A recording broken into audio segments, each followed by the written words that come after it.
Donc, effectivement, nous représentons la médiathèque de Louviers, donc la médiathèque Boris Vian avec Lorena Martin. Donc, je suis Christelle Rose, la responsable de la médiathèque. Lorena Martin, donc secteur jeunesse à la médiathèque de Louviers. Je suis référente petite enfance et également public empêché. Je pense que c'est le public empêché pour tout le monde. On a appris des nuances à l'occasion de ce projet, mais on ne va pas rentrer dans le détail parce qu'il faut tenir dans 10 minutes. On a bien retenu. Donc nous voulions présenter le projet de constitution de collection d'édition jeunesse accessible, qu'on appelle EJA, voilà, qu'on appelle aussi chez nous lecture sur mesure, parce qu'on ne voulait pas trop stigmatiser et parler en langage codé, et c'est pas qu'on s'est inspiré un peu des termes de couture, haute couture, mais lecture sur mesure, ça voulait dire chacun y trouve son compte, puisque l'objectif du projet, en fait, c'est de repérer des ressources qui vont servir à des publics spécifiques, des publics enfants en situation de handicap. Parce qu'on a remarqué qu'on avait des demandes de parents sur justement où ils pouvaient trouver des collections 10 dans nos collections. Les collections 10 étaient mélangées avec le reste des lectures jeunes, ou premières lectures par exemple.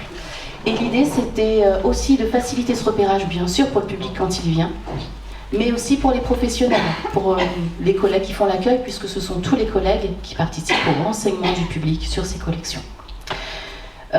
Il se trouve qu'on a bénéficié aussi d'un contexte favorable puisque la ville décidait de mettre en avant, dans le cadre de sa grande cause municipale, l'inclusion. Donc ça tombait à point mené de développer un projet justement sur ce thème. On était aussi dans un contexte de crise Covid, avec un service civique qui avait été recruté et qu'il fallait missionner, et aussi l'apport de webinaires de sensibilisation sur justement les collections accessibles. Donc on va pas mal vous parler notamment de Signes de Sens, vous voyez d'ailleurs le logo derrière. Signes de Sens avec Virginie Privadi, que certains pourront rencontrer prochainement si j'ai bien suivi, qui porte ce projet et qui a mis à notre disposition, et ça Lorena en parlera tout à l'heure, tout un ensemble de ressources. Donc premier contact, pendant la crise Covid, un webinaire en ligne qu'on a pu suivre et qui a pu nous donner l'envie en fait de se lancer dans ce projet. En fait, au départ, notre projet était un tout petit peu plus vaste, c'est qu'on voulait se lancer dans le facile à lire.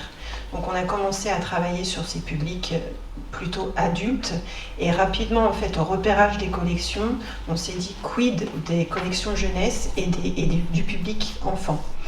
Donc c'est à ce moment-là qu'on a commencé à repérer dans nos collections ce qui s'adressait à ce public en spécifique, surtout pour les 10, et rapidement on s'est rendu compte que on s'arrêtait à cet handicap, cet empêchement, mais qu'il y en avait bien plus en réalité.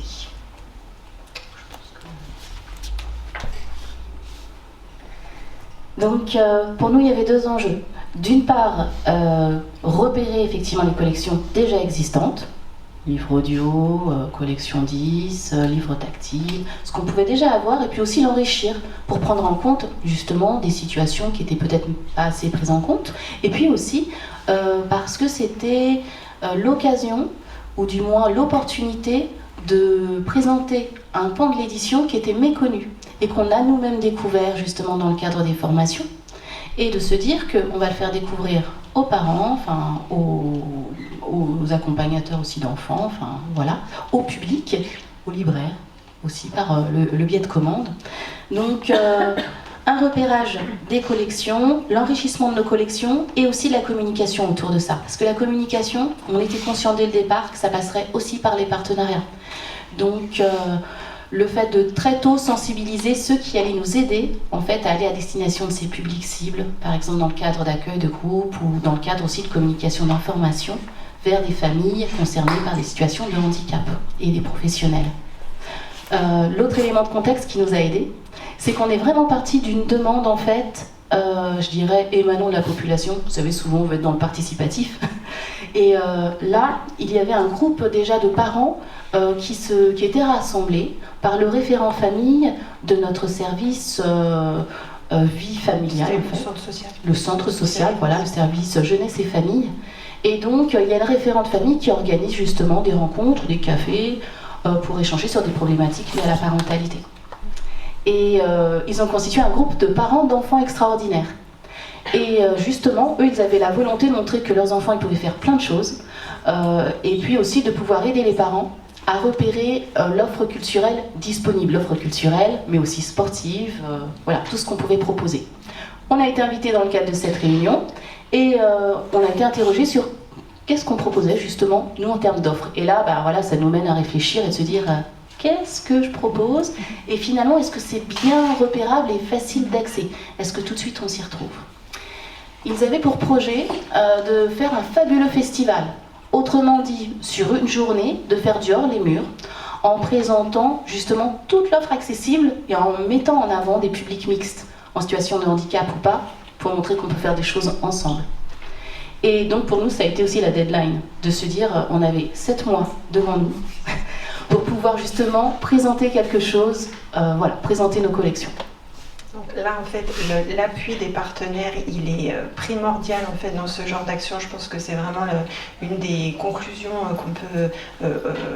à laquelle on peut arriver quand on mène ce projet, c'est vraiment s'appuyer sur des partenaires locaux, type centres sociaux, type PMI. Si vous avez une PMI sur votre commune, profitez-en, allez-y, allez à la rencontre des partenaires parce qu'ils sont plus près de la population, le CCAS, et puis ensuite, évidemment, tout le volet éducation nationale, faire connaître ses collections, évidemment ouvrir ses portes, les faire visiter, enfin, montrer que ça existe, et puis ensuite faire vivre les documents. Pour la réalisation du projet, on a bénéficié en fait du soutien du CNL, du Centre national du livre, puisque l'un de notre objectif initial aussi, c'était de pouvoir proposer des collections faciles à lire. Donc au départ, on avait aussi ce souhait-là, et qui a rencontré justement, après la sensibilisation faite par Signe de Sens, vraiment la préoccupation pour repérer les collections pour des publics empêchés. C'est pour ça que tout à l'heure je disais il y a une distinction éloignée, empêchée. Puisque l'aide du Centre national du livre, elle porte vraiment sur les situations de handicap. Donc c'est tout opportun, notamment pour enrichir nos collections. Alors, je vous disais un enjeu sur communication et partenariat. Pourquoi je disais ça? Parce qu'il y a plusieurs volets. D'une part, on voulait que ce soit très repérable, mais que les collections dans l'espace, on puisse tout de suite les voir quand on entre à la bibliothèque, et qu'elles puissent faire envie, parce qu'elles vont être justement disposées dans un mobilier sympathique qui attire l'œil. Donc ça, c'était un critère, un des axes de travail. L'axe de travail des collections, on en a parlé, puis peut-être qu'on reviendra sur le repérage et la signalétique. Le fait de pouvoir aussi réaliser des temps forts de communication autour justement de ce projet, donc conférence de presse de lancement, aussi présentation aux élus, de pouvoir faire un temps fort lors de l'inauguration de ces ressources, notamment avec un spectacle accessible. En tout cas, nous on a choisi un spectacle qui mettait en avant la langue des signes française. Et puis participation à la nuit du handicap. Ouais, l'EJA, la communauté EJA propose une semaine édition jeunesse accessible au mois de novembre, à laquelle toute la communauté participe et sur laquelle on peut se rendre visible via les réseaux. Ça, je pense que c'est important. Tu parlais de visibilité, évidemment l'accueil de groupe. À Louviers, on a travaillé avec la section UMA. On a accueilli une classe d'enfants autistes durant l'année passée, avec laquelle on a pu présenter les collections et leur proposer des animations autour de ça. Tu voulais ajouter quelque chose? Oui, alors, non mais effectivement, tu peux bien en parler, en même temps ça rebondit, parce que notamment le fait d'accueillir des classes UMA venait de l'intégration d'autres personnels à la formation dispensée par Signe de Sens sur justement la présentation des collections et de leurs spécificités.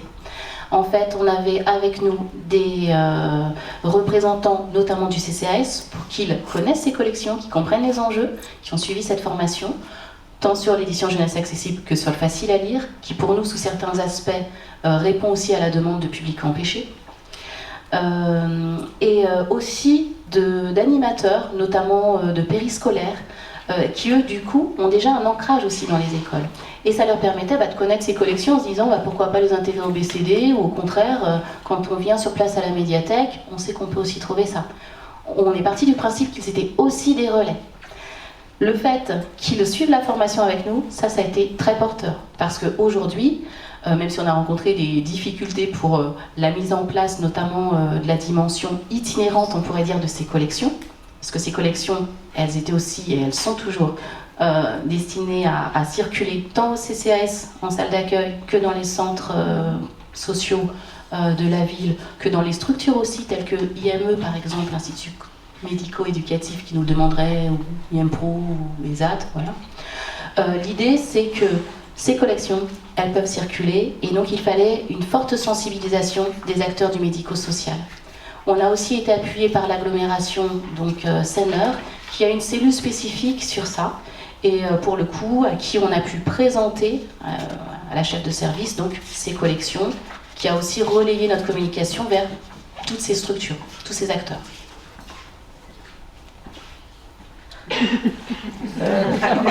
Évidemment, on veut vous donner envie, on n'a plus beaucoup de temps. En tout cas, vraiment sur les atouts de cette action, c'est le retour très très enthousiaste des parents d'enfants